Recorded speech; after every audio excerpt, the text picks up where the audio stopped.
For just a minute, I'm going to peel back the curtain and walk you inside of my strategy and how we run as a firm in terms of dealing with our clients and helping them drastically raise their profits and also helping us drastically raise our profits. I do this through a concept that I call the endless profit matrix. Every single company that I've ever worked with can effectively use this matrix, yours included.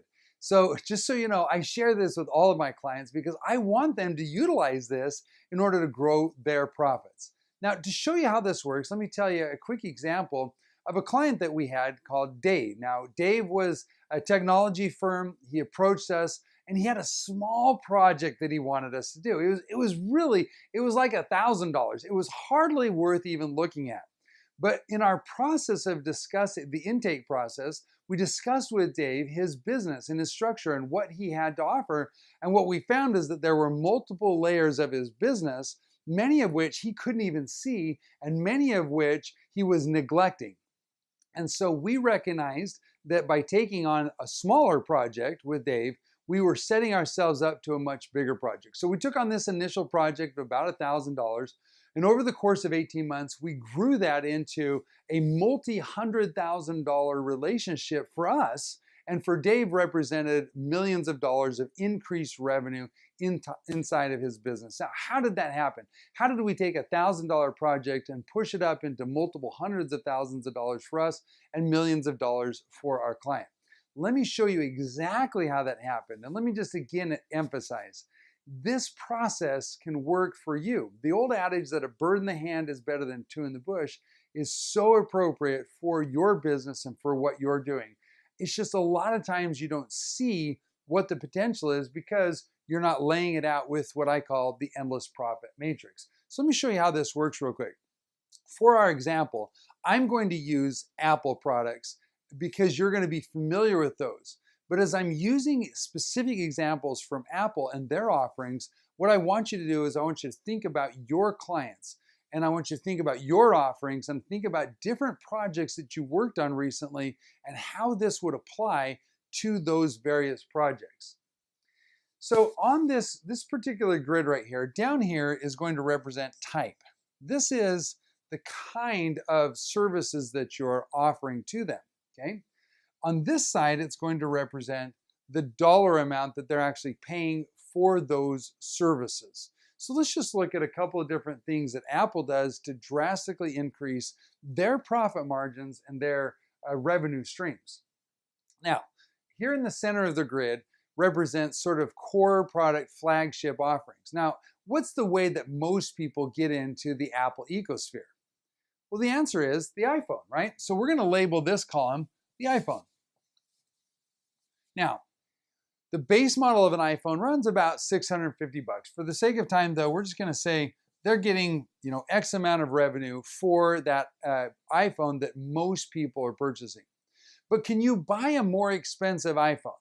The answer is yes, you absolutely can. You can buy a more expensive iPhone. Can you buy a less expensive iPhone? Can you get a retired model or a little bit lower model? The answer is, of course, you can, or you can get it with less memory or whatnot.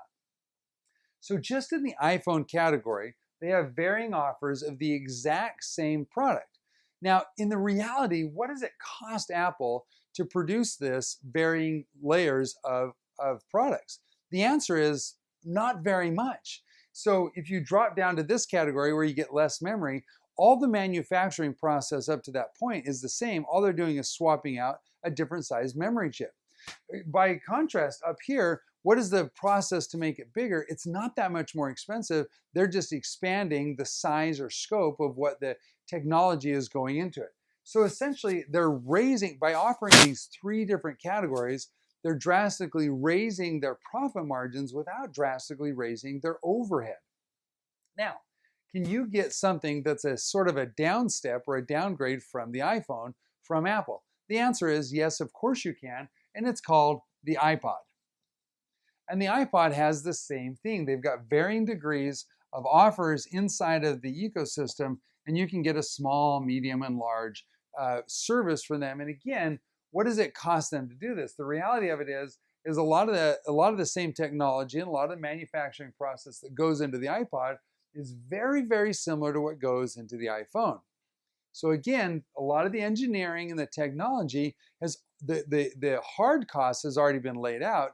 Now they're just making slight variances, packaging it a little bit different, marketing to a slightly different group, and bada boom, bada bing, they've got a drastic increase in their revenue stream. Now, can you buy something bigger? And you see where this is going. Can you buy something bigger than the iPhone? The answer is yes. It's called an iPad.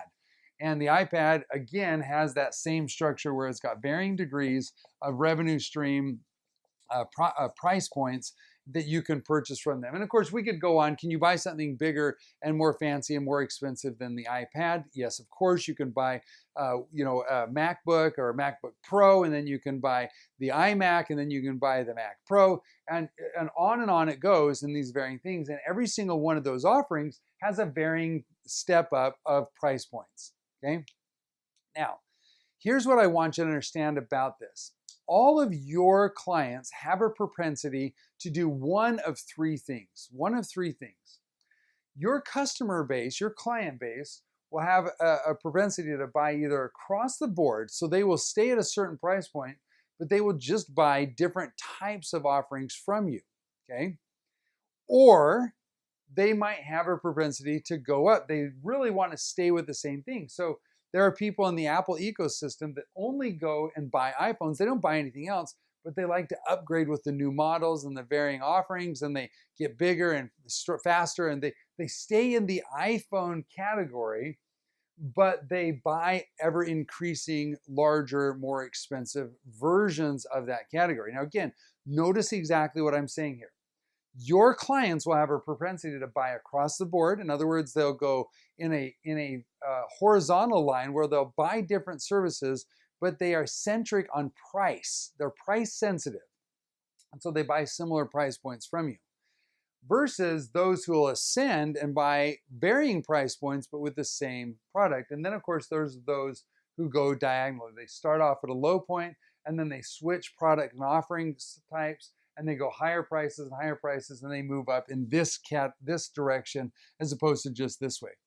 Now, your challenge is to, when you start working with a particular client, you start designing out their system, is to say, okay, what do they need right now? And is there a way that I can offer them something on the same price point, the same service at a higher price point, or can I multi-step them up through varying applications? Now, as you look at this and you get familiar with what you can offer and what you can sell to them, you'll see that some have a propensity to stay in certain categories. You'll also notice that certain types of ways that you approach clients, certain kinds of clients, will regularly have the same propensity. So maybe a referral, a group of referrals that you get will always stay in the same price point because they're price sensitive. So just offer them varying services, but at the same price point, and you can double and triple and quadruple your revenue.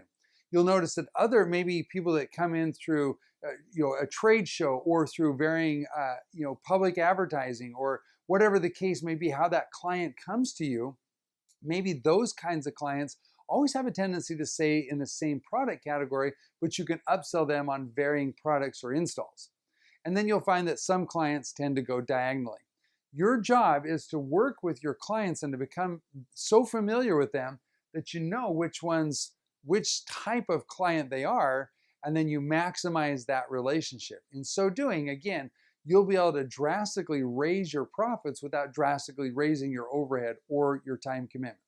So my challenge to you is to sit down and to look at your business structure in light of the endless profit matrix and see what kinds of categories horizontally and vertically you can create for your clients and thus drastically increase your profits. Thanks for listening.